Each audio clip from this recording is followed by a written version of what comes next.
Bem-vindos a mais um vídeo do canal. Hoje vamos falar de um episódio pouco conhecido na história do Brasil. Como a Guerra Civil dos Estados Unidos desencadeou um processo de imigração para o nosso país. Quando tive o privilégio de conhecer campos de batalha em museus como o de Gettysburg, comecei a pesquisar sobre o tema. Divido parte do resultado com vocês agora. É de conhecimento geral que na região de Campinas, em São Paulo, com muito esforço, estes norte-americanos ajudaram a fundar as cidades de Santa Bárbara do Oeste e de Americana. Nós vamos falar aqui de um episódio pouco conhecido. A presença desses estrangeiros explorando a região de Araraquara, no interior paulista. Eram moradores do sul dos Estados Unidos, veteranos da Guerra Civil, em busca de um lugar para viver. O conflito começou em 1861, quando os Estados do Sul criaram uma confederação e tentaram a separação dos demais estados. Os Estados do Norte se organizaram para impedir isso, formando o Exército da União. Os confederados sulistas foram chamados de rebeldes. Os nortistas foram chamados de Yankees. Damn Yankees. Se eu fosse vivo à época, para estes eu seria um maldito Yankee. Mas vamos ao que interessa. A Guerra de Secessão, como os sulistas a chamaram, teve seu fim em 1865, com a derrota dos confederados. Depois de violentas batalhas, o número estimado de mortos varia entre 600 mil a 1 milhão. Mesmo no pós-guerra, a vingança da União contra os sulistas foi implacável. Cidades e plantações foram destruídas, fazendas desapropriadas, prisões e perseguições foram comuns. Estima-se que cerca de 30 mil confederados morreram nas prisões nortistas. As represálias estavam aterrorizando os sulistas que sobreviveram. Eles fundaram associações com a finalidade de buscar locais fora dos Estados Unidos, a fim de elaborar um plano de migração. Segundo Gary e Rose Nilleman, em seu livro A Migração Confederada ao Brasil, obviamente, muitos foram motivados pela perda da guerra, mas a decisão de emigrar para o Brasil para iniciar uma nova vida estava bastante longe de ser impulsiva. Foi uma decisão calculada e cuidadosamente estudada. Por Deus, eu juro! Por Deus, eu juro! Eles não vão acabar comigo! Eu vou passar por tudo isto e quando terminar, jamais sentirei fome de novo! Nem eu, nem minha família! No Brasil, o imperador Dom Pedro II tinha interesse em receber aqueles imigrantes. E em São Paulo, foi criada uma associação para ajudar os americanos a conseguir terras a bons preços. Aqueles sulistas eram experientes cultivadores de algodão e de outras culturas agrícolas como o trigo, o tabaco, o arroz e o açúcar. Em outubro de 1865, confederados desembarcaram no Porto de Santos, entre eles o general do exército William Wallace Wood. Eu entendi a referência. E o médico cirurgião James McFadden Gaston. Sabendo da chegada desses sulistas, a Câmara de Vereadores de Araraquara logo enviou um convite para que estes conhecessem uma área cogitada como apropriada para implantar uma colônia. Em 19 de outubro, em São Paulo, o Dr. Gaston foi ao encontro de José Maria Gavião Peixoto, administrador da imensa Sesmaria do Cambuí. Conforme relatado pelo Dr. Gaston, este lhe ofereceu boa hospitalidade, drinks e frutas típicas do Brasil, mais estranhas para o sulista, como a jabuticaba. Depois desse e de outros encontros, o Dr. Gaston foi para a região de Araraquara, em uma longa viagem de 3 a 4 dias a cavalo. O relato dessa visita está registrado no livro Hunting a Home in Brazil, que o Dr. Gaston escreveu como um diário de sua viagem. É um dos registros mais antigos sobre a região e inédito na língua portuguesa. Em 30 de outubro de 1865, o general Wood e o Dr. Gaston se encontraram em Araraquara e percorreram as fazendas de Lagrada, Cambuí e Monte Alegre. Escreveu ele: "Se diz que as terras dessa serra são da melhor qualidade e, se corresponderem ao solo visto perto da estrada, há todas as razões para se esperar um bom resultado de seu cultivo."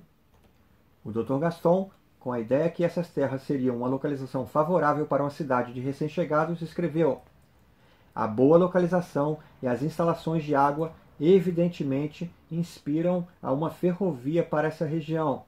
Ela passará nas imediações desse local." Depois de conhecerem as fazendas da região, eles partiram então para a capital do Brasil, o Rio de Janeiro. lá foram negociar um preço pelas terras. O governo imperial prometeu terras para colonos a bons preços.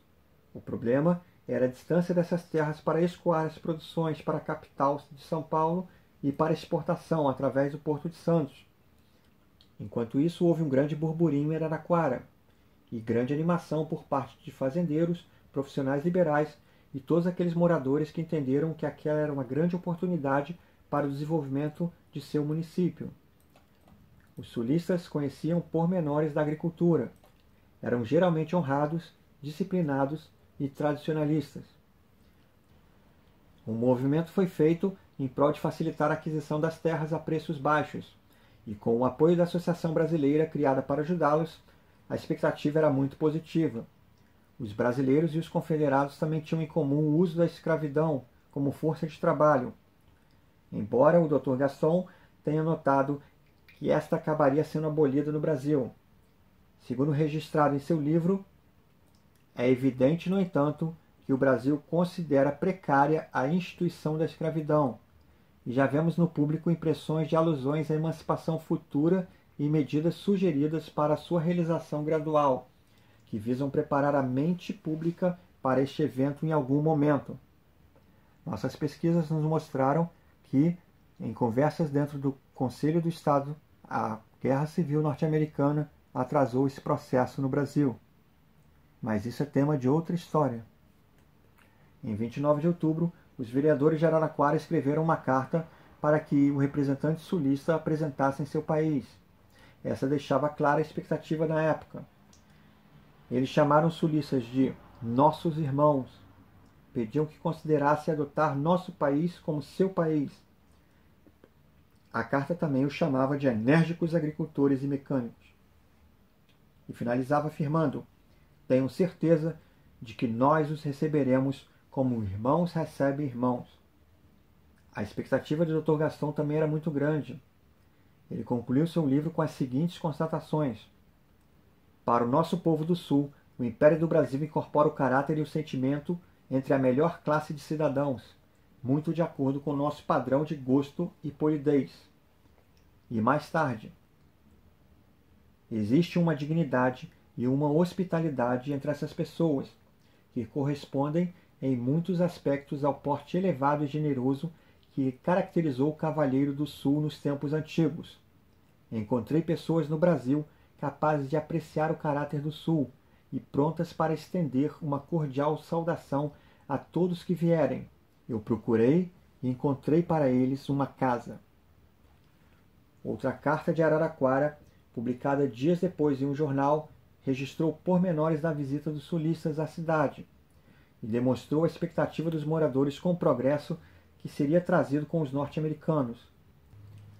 Dizia a carta: aqui já não se conversa senão em inglês e fala-se somente em navegação de rios, canais, pontes, estradas, cidades levantadas de um dia para o outro, fábricas de tecidos e de ferro.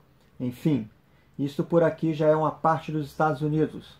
O Sr. Gaston diz que, voltando para os Estados Unidos, há de levar um intérprete para se fazer entender com os seus patrícios de outrora, pois que já se considera brasileiro.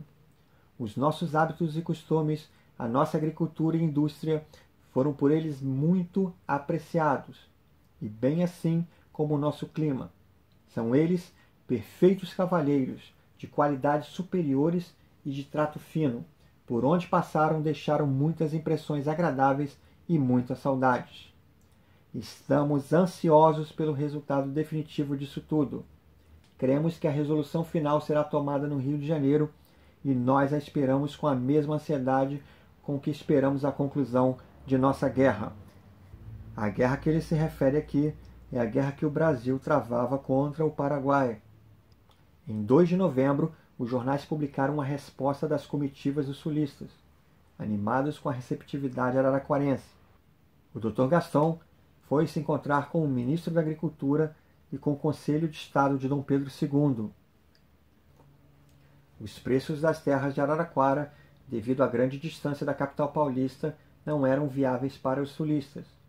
O Dr. Gaston foi novamente ao encontro de José Maria Gavião Peixoto, e falou diretamente com seu pai, o conselheiro Bernardo José Pinto Gavião Peixoto. Dele ouviu uma nova proposta para a venda de Cambuí. Enquanto tentavam chegar a um acordo, o general William Wallace Wood voltou para os Estados Unidos em 25 de janeiro de 1866. Os principais jornais do sul dos Estados Unidos já estavam divulgando relatos de sua jornada. Os sulistas aguardavam ansiosamente por um relatório. O Dr. Gastão permaneceu no Brasil e visitou as regiões de Paranapanema, Iporanga, Faxina, Xiririca e do Rio Jaguari. Em seu diário ele registrou que, comparando essas terras com as de Araraquara, considerava as de Araraquara muito superiores, mas as despesas dos transportes agrícolas para o Rio de Janeiro pelo Porto de Santos eram na época 5 vezes maiores partindo de Araraquara. Depois de ponderar sobre isso, ele partiu de Santos pelo navio Galileu para o Rio de Janeiro. De lá embarcou para os Estados Unidos. Para piorar a situação para os araraquarenses, em 2 de março de 1866, o jornal Diário de São Paulo publicou um artigo que foi uma pá de cal no sonho de uma Araraquara norte-americana. Dizia o artigo que uma das regiões visitadas pelos confederados havia sofrido um terremoto. Segundo o jornal, James Warren, da comitiva do general William Wallace Wood, sabendo dessa calamidade, aqui apareceu e, de braços cruzados, sentou-se sobre as ruínas de Monte Alegre. Já ninguém fala inglês. Isso foi definitivo para o fim do sonho araraquarense de receber a colônia de sulistas. Alguns dias depois daquela fatídica notícia do jornal, o município de Araraquara alcançou sua independência jurídica, sendo elevado à categoria de comarca. Nos Estados Unidos, com as informações colhidas pelas expedições, como a do Dr. Gaston e a do general William Wallace Wood, entre os anos de 1865 e 1885, entre 10 a 20 mil sulistas partiram para o Brasil para aqui se estabelecerem. Muitos se dirigiram para lugares como Santarém, no Pará, e para Itacoatiara, no Amazonas. Muitos deles morreram nos anos seguintes, pelas doenças que assolavam o Brasil ou mesmo pela depressão. Estavam longe demais de sua terra natal. Em São Paulo, os confederados resolveram que a região de Campinas e não de Araraquara deveria ser povoada. Além do incomum terremoto, a comunicação e estradas eram muito precárias. As viagens eram a cavalo, de mula ou em carros de boi. Para se ter ideia, a linha ferroviária chegou a Araraquara somente em 1885, 20 anos depois da viagem do Dr. Gaston. O próprio doutor se estabeleceu com sua família na região em que hoje é o município de Santa Bárbara do Oeste. Lá atuou como médico, também foi reverendo na igreja local.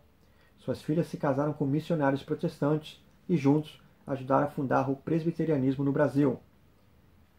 Gerações depois, integrados à vida brasileira, os descendentes daqueles pioneiros em Santa Bárbara do Oeste se reúnem na Fraternidade Descendência Americana, entidade cultural que tem como objetivo a preservação de suas tradições. A fraternidade administra o cemitério do campo, cujos pioneiros e seus descendentes descansam. Anualmente celebram sua cultura na chamada Festa Confederada, com comidas, músicas e danças típicas. Um epílogo. Uma das fazendas visitadas pelo Dr. Gaston, a Fazenda Cambuí, foi colocada novamente à venda por diversas vezes sem sucesso. Somente em 1911, um fazendeiro chamado Carlos Leôncio de Magalhães adquiriu aquelas terras e lá instalou a Companhia Agrícola e Pastoril do Oeste de São Paulo. As terras eram bastante produtivas, principalmente para o café, que era o produto principal do Brasil. Em 1924, ele colocou novamente à venda. E uma companhia inglesa e o governo fascista italiano se interessaram. Depois de longas negociações, por fim, ele a vendeu para os ingleses. Na época, pelo maior preço pago por uma propriedade em toda a história do Brasil. Ali se falou inglês afinal. A Brazilian Ward Company criou a Cambuí Coffee and Cotton Estates Limited, uma das mais prósperas do país. Na década de 1950, a empresa foi nacionalizada e seu controle passou para o grupo da família Moreira Salles. Atualmente, aquelas terras formam parte ou a totalidade dos municípios de Matão, Nova Europa, Santa Ernestina, Gavião Peixoto e Tabatinga. Se você gostou, Não esqueça de curtir e assine esse canal. Assim podemos produzir mais vídeos como esse. Um abraço a todos. Tchau!